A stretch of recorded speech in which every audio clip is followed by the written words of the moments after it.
Does the NC1 Acura NSX, the car behind me, does it have a traditional alternator?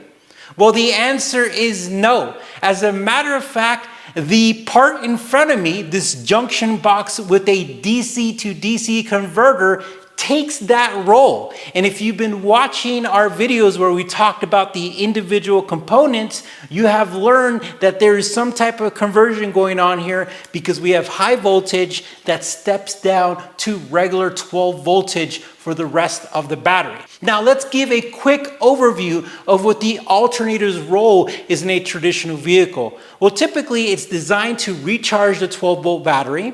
And it's also designed for auxiliary power to make sure that the car is recharging while you're using electronics. It's kind of like your own little generator in there.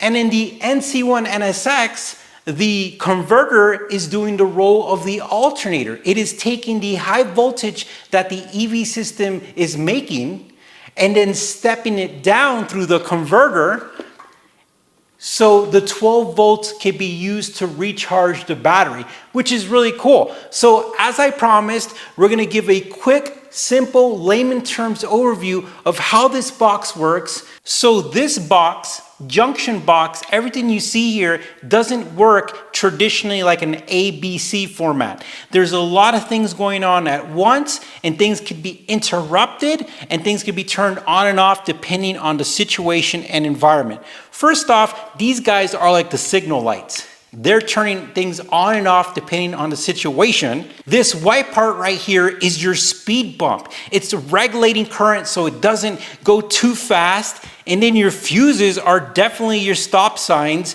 In case you blow it, you're definitely gonna get pulled over, and definitely something that's preventing from anything going too fast or having too much current.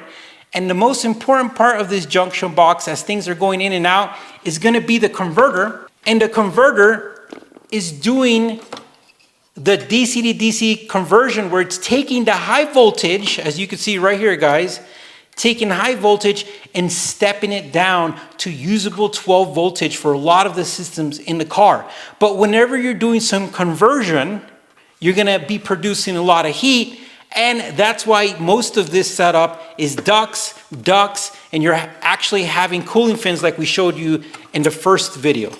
So now you know what this box does. Now you know the parts. If you watch from video 1, you know everything in this box and what it does. And we're really excited to have shown this. This is the very first time in Acura NSX history that this has ever been done. And we're happy to conclude this series of the junction box DC, the DC converter. And stay tuned for the next EV hybrid parts to come later on. Thank you for watching.